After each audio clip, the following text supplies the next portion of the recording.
શ્રી ગણેશાય નમઃ. જય શ્રી કૃષ્ણ. આજે આપણે માઘ પૂર્ણિમા કથા વ્રત કથા મહિમા કહેશું. જો વિડીયો પસંદ આવે તો ચેનલને સબસ્ક્રાઈબ કરવાનું ભૂલતા નહીં, જેથી આગળના વિડીયો તમને મળી રહે. હિન્દુ ધર્મમાં પૂર્ણિમા તિથિને દેવતાઓની વિશેષ તિથિ કહેવામાં આવે છે. બીજી તરફ માઘ મહિનાની પૂર્ણિમા વધુ મહત્વની છે એવું માનવામાં આવે છે કે આ સમગ્ર માઘ માસ દરમિયાન દેવતાઓ માનવ સ્વરૂપમાં પૃથ્વી પર બિરાજમાન હોય છે અને ગંગામાં સ્નાન દાન પુણ્ય વગેરે કરે છે. પૂર્ણિમાના દિવસે વિશ્વના ઉદ્ધારક ભગવાન વિષ્ણુ સ્વયં ગંગા નદીમાં બિરાજમાન છે. આવી સ્થિતિમાં માઘ પૂર્ણિમાના દિવસે ગંગામાં સ્નાન કરવાથી મોક્ષ મળે છે. આ દિવસે દેવી દેવતાઓ પણ પૃથ્વી પર સ્નાન અને દાન કરીને પોતાની દુનિયામાં પાછા ફરે છે. પૂર્ણિમા વ્રતને શાસ્ત્રોમાં શ્રેષ્ઠ ઉપવાસ માનવામાં આવે છે.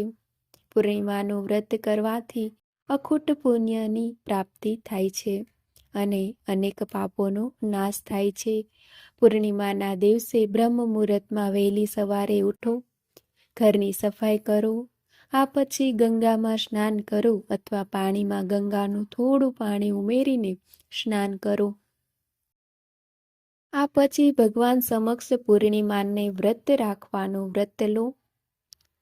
દેવી લક્ષ્મી સાથે ભગવાન વિષ્ણુની તસવીર રાખો અને વિધિ પ્રમાણે તેની પૂજા કરો. પૂજા દરમિયાન ભગવાનને ફૂલ, ફળ, મીઠાઈ, પંચામૃત અને નૈવેદ્ય અર્પણ કરો. હિન્દુ ધર્મમાં મહા મહિનાનું ખૂબ વિશેષ મહત્વ છે. આ તિથિ દેવી લક્ષ્મી અને ભગવાન વિષ્ણુને સમર્પિત માનવામાં આવે છે.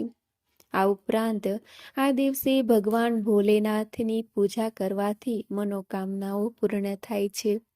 મહાપૂનમના દિવસે ઉપવાસ રાખવાનું અને સ્નાન કરવાનું પણ વિશેષ મહત્વ છે. આ દિવસે સત્યનારાયણ કથા પણ સાંભળવી જોઈએ.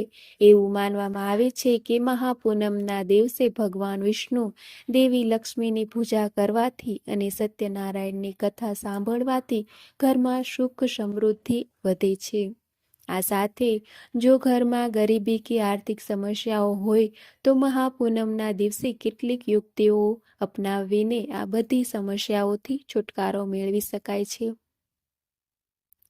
આ ઉપાયો કરવાથી તમે સીધા માં લક્ષ્મીનો આશીર્વાદ મળશે. મહાપૂનમના દિવસે ભગવાન વિષ્ણુ, માતા લક્ષ્મીની પૂજાની સાથે પીપળાના વૃક્ષની પૂજા કરવાનું પણ પ્રાવધાન છે. આ દિવસે પીપળાના વૃક્ષને પૂજા કરવી અને પૂનમની તિથિ પર સવારે સ્નાન કરી સ્વચ્છ વસ્ત્ર ધારણ કરી આ ઉપાય કરવો.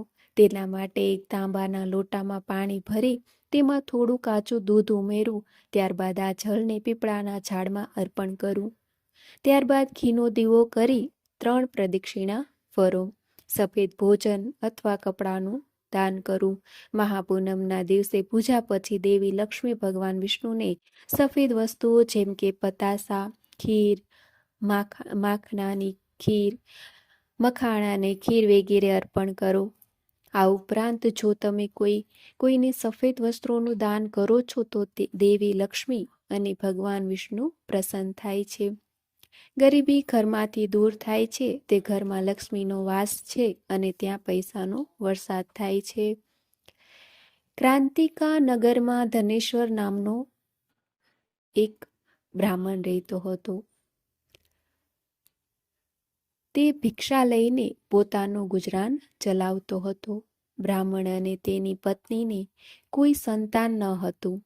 એક દિવસ બ્રાહ્મણની પત્ની ભિક્ષા માંગવા શહેરમાં ગઈ, પરંતુ લોકોએ તેને વધ્ય કહીને ટોણો માર્યો અને ભિક્ષા આપવાની ના પાડી. આનાથી તેણી ખૂબ દુઃખી થઈ ગઈ. ત્યારે કોઈએ તેને 16 દિવસ સુધી માં કાળીનું પૂજન કરવાનું કહ્યું. બ્રાહ્મણ દંપતીએ તમામ નિયમોનું પાલન કર્યું અને 16 દિવસ સુધી માં કાલીનું પૂજન કર્યું. 16મા દિવસે માતા કાલી પ્રસન્ન થયા અને પ્રગટ થયા અને બ્રાહ્મણીને ગર્ભવતી થવાનું વરદાન આપ્યું. એ પણ કહ્યું કે તમે પૂર્ણિમાના દિવસે દીવો કરો અને દરેક પૂર્ણિમાએ આ દીવો વધારતા રહો જ્યાં સુધી આ દીવાઓની સંખ્યા ઓછામાં ઓછી 32 ન થાય. આ સાથે પતિ પત્ની બંને મળીને પૂર્ણિમાનું વ્રત રાખે છે. બ્રાહ્મણ દંપતીએ માતાની સલાહ મુજબ પૂર્ણિમાના દિવસે દીવો પ્રગટાવવાનું શરૂ કર્યું અને બંનેએ પૂર્ણિમાના ઉપવાસ શરૂ કર્યા. દરમિયાન બ્રાહ્મણી પણ ગર્ભવતી થઈ અને થોડા સમય પછી તેને એક પુત્રને જન્મ આપ્યો, જેનું નામ દેવદાસ હતું. પણ દેવદાસ અલ્પજીવી હતો. જ્યારે દેવદાસ મોટો થયો ત્યારે તેને કાશી તેના મામા પાસે ભણવા મોકલવામાં આવ્યો. કાશીમાં બંને સાથે અકસ્માત થયો, જેના કારણે દેવદાસે છેતરપિંડીથી લગ્ન કર્યા. થોડા સમય પછી કાલ તેનો પ્રાણ લેવા આવ્યો, પરંતુ બ્રાહ્મણ દંપતીએ તે દિવસે પોતાના પુત્ર માટે પૂર્ણિમાનું વ્રત રાખ્યું હતું, જેના કારણે કાલ કંઈ પણ કરવા ઈચ્છવા છતાં પણ તેને નુકસાન ન પહોંચાડી શક્યો અને તેને જીવન ભેટ મળી. આ રીતે પૂર્ણિમાના દિવસે વ્રત કરવાથી વ્યક્તિને બધી પરેશાનીઓમાંથી મુક્તિ મળે છે અને બધી મનોકામનાઓ પૂર્ણ થાય છે.